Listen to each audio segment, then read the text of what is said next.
तो अच्छा जी, ट्रेनिंग में तो वफाकी आई एम वज़ीर श्योर ऐसी दाखिला चीज़ें राना होती होंगी। सनाउल्लाह हमारे साथ मौजूद हैं। उनसे ज़रा मौजूदा सिक्योरिटी सूरत हाल पर गुफ्तगू करेंगे। शुक्रिया राना साहब। इस्लामाबाद में जुमे को एक दहशतगर्द हमला नाकाम बनाया गया। पुलिस एहलकारों ने जान की कुर्बानी देकर ये नाकाम बनाया। कुछ वाज़े हुआ है कि दहशतगर्द कौन सा ग्रुप था, कौन लोग थे, टारगेट क्या था उनका? जी, ये सारा वाज़ेह हो चुका है और ये केस जो है वो पूरी तरह से रिज़ॉल्व हो गया है। लेकिन मैं सारी डिटेल्स तो ऑन एयर नहीं कर सकता, अभी उसमें कुछ वक्त लगेगा क्योंकि हमने कुछ लोगों को और कुछ चीज़ों को जो है वो फर्दर जो हम इन्वेस्टिगेट करना है। तो ये कोई सच कोई बहुत बड़ा कोई नेटवर्क इन लोगों के पीछे नहीं था। 100 थे जो कि जिनका तल्लक जो है वो पेशावर से था और ये उसी दिन इसको लेके आया है एक आदमी और ये कुरम एजेंसी के इलाके से ये लोग आए हैं और आके यहाँ वहाँ से उसको टैक्सी जो है वो किराए पे ली। टैक्सी ड्राइवर जो है वो इस दहशतगर्दी में मुलव्वस नहीं था, बल्कि वो ऐसे ही है कि वैसे जैसे उनको उसको कहा कि भाई आप हमें जो है वो इस्लामाबाद तक इसे छोड़ आएँ। तो जो 100 थे जिन्होंने इसे यहाँ तक पहुँचाया वो दोनों आदमी जो है वो अरेस्ट हो चुके हैं। इसके अलावा पीछे यहाँ से ये लोग चले हैं, वहाँ पे भी जो है वो कार्रवाई जो है वो लॉ इन्फोर्सिंग एजेंसी जो है वो कर रही हैं। तो हदफ इसका यही था कि ये इस्लामाबाद में किसी जगह भी आके जहाँ पे कोई ज़्यादा लोग इकट्ठे हों या कोई इम्पोर्टेंट ऑफिस हो तो वहाँ पे इसने आके अपने आप को ब्लास्ट करना था। जो पहले इन्फॉर्मेशन थी कि शायद ये असले से भरी हुई गाड़ी थी, ऐसा नहीं था। ये ख़ुद कुछ हमलावर था और उसने जैकेट पहनी हुई थी, लेकिन क्योंकि वो गाड़ी के अंदर बैठा उसने अपने आप को एक्सप्लोड किया। तो वो गाड़ी के जिस तरह से प्रक्षे उड़े तो उससे पहले ये शुबा हुआ कि शायद ये गाड़ी जो है इसमें जो है वो असला था। तो ये केस जो है ये पूरी तरह से सॉर्ट आउट हो चुका है और इसके मुताबिक हमने जो है वो फर्दर जो है वो सिक्योरिटी मेजर्स दिए हैं। इसमें मुहतात रहने की ज़रूरत तो है लेकिन कोई खौफज़दा होने की बात नहीं है। लॉ इन्फोर्सिंग एजेंसीज़ और इस्लामाबाद पुलिस पूरी तरह से अलर्ट है और इंशाअल्लाह ताला जो है वो अपने शहर की, अपने शहरियों की जान और माल की हिफाजत करेगी। अच्छा राना साहब, इस हमले के बाद ख़ास तौर पर नज़र आया है कि गैर मुल्की सफारत खानों ने अपने शहरियों को मुहतात रहने की हिदायत कर दी है और इस्लामाबाद पुलिस ने ख़ुद भी इक़दामात बढ़ा दिए हैं। तो क्या अब भी बड़ी दहशतगर्दी की इंटेलिजेंस या कोई ख़तरा मौजूद है? जी, इस किस्म की कोई स्पेसिफिक इंटेलिजेंस नहीं है और इस बारे में हाई अलर्ट करना तो ये वक्त की ज़रूरत है। और इस हिस्से में जो है वो इस्लामाबाद पुलिस ने जो भी मेजर्स जो है वो ज़रूरी थे वो सारे मेजर्स जो है वो लिए हैं, लेकिन वो एक हिफ्ज़ मातकद्दम आप कह लें। बाकी कोई ऐसी कोई स्पेसिफिक जो है वो थ्रेट नहीं है। जनरल थ्रेट तो आपके इल्म ही है कि वो तो हर वक्त रहती है और उसके मुताबिक लोगों को मुहतात रहने और लॉ इन्फोर्सिंग एजेंसीज़ को जो है वो अलर्ट पे रहने की जो है वो हमेशा जो है वो डायरेक्शन होती है। अच्छा, एक तरफ आपको पता ही है हम इन हालात को डिस्कस कर रहे हैं राना साहब, और उभरते हुए चैलेंजेस जो आपके लिए भी चैलेंज हैं और आवाम के लिए भी ख़तरे की घंटी हैं। दूसरी तरफ हमारी सियासी और मोर प्रिसाइसली आप लोगों की सियासी लड़ाइयाँ ख़त्म ही नहीं हो रही हैं। अब सुनने में क्या आ रहा है, अब मुस्लिम लीग नून इलेक्शन में जाए बगैर इसी पंजाब असम्बली के में ख़ुद हुकूमत बनाने की तैयारी में है या कोशिश कर रही है और बड़े अरसे से, बड़े दिन से ये कोशिश चल रही है। कैसे नंबर पूरे करेंगे आप लोग?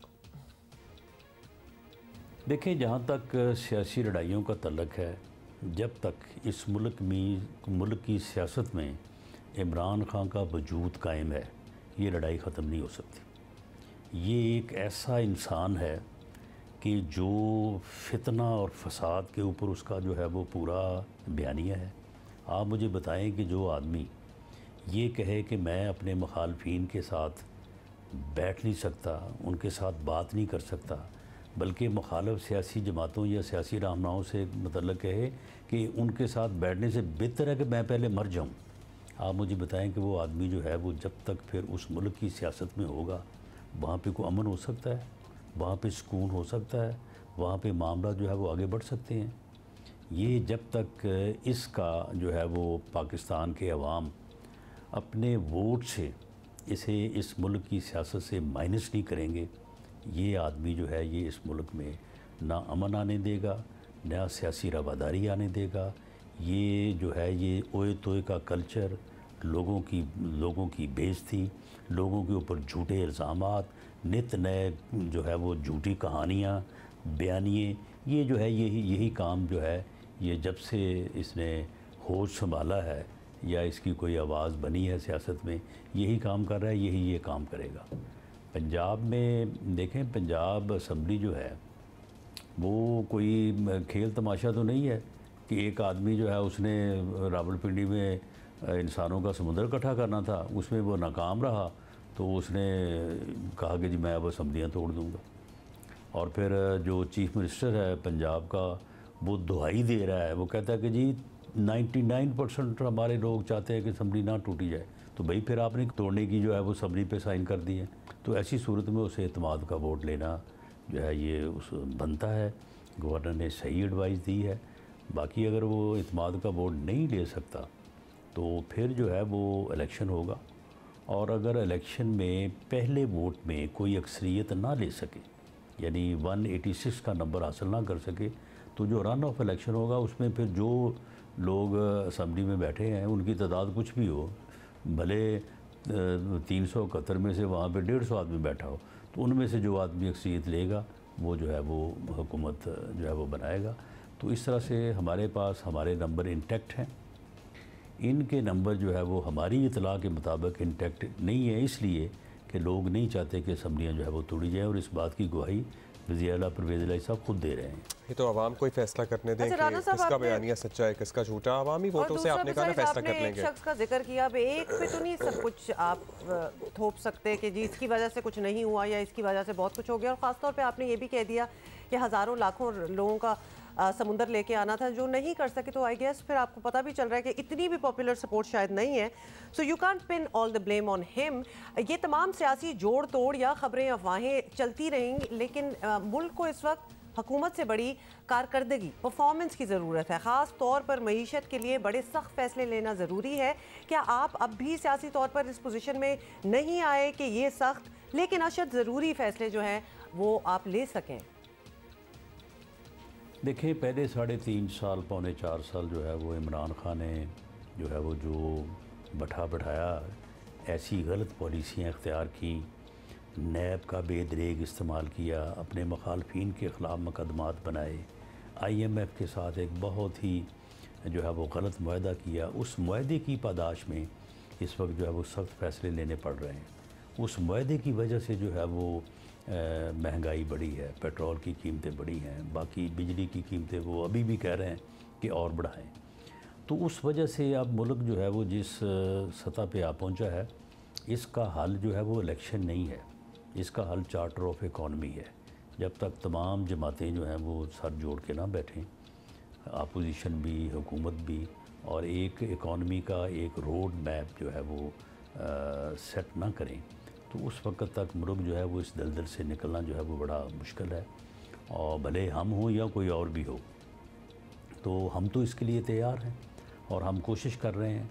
अगर हम अप्रैल में जब अदम एतमाद की तहरीक कामयाब हुई थी, उस वक्त भी अगर हम जो है वो केयर टेकर्स को मुल्क दे के इलेक्शन में चले जाते, तो 90 दिन में इलेक्शन क्या होना था, 45 दिन में जो है वो पाकिस्तान डिफ़ॉल्ट कर जाता। अब तक हमने बड़े सख्त फैसले करके जो है वो मुल्क को संभाला हुआ है। आइंदा भी सख्त फैसले करने पड़ रहे हैं, और अभी भी ये पोजीशन है कि अगर हम केयर टेकर्स को मुल्क दे के चले जाएं तो इलेक्शन के लिए, तो शायद इलेक्शन से पहले जो है वो मुल्क जो है वो डिफ़ॉल्ट की तरफ चला जाए। तो इसलिए ज़रूरी ये है कि इस वक्त को संभाला जाए, मुश्किल फ़ैसले किए जाएँ, मुल्क को इस दलदल से निकाला जाए। उसके बाद ठीक है, मुल्क भी यही है, इलेक्शन भी यही है, सारा कुछ जो है वो हो सकता है, लेकिन मुल्क की बका जो है वो बड़ी ज़रूरी है।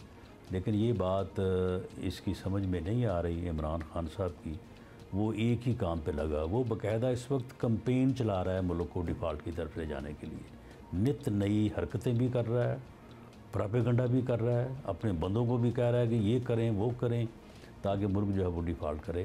तो ये इंतहाई बदकिस्मती है कि एक ऐसा सियासतदान इस मुल्क में जो है वो पैदा कर दिया गया है, जिसको जन्म दिला दिया गया है कि जो अब जो है वो गले पड़ा हुआ है, इस मुल्क के जो है वो मुल्क को तबाह करने के ऊपर तुला हुआ है।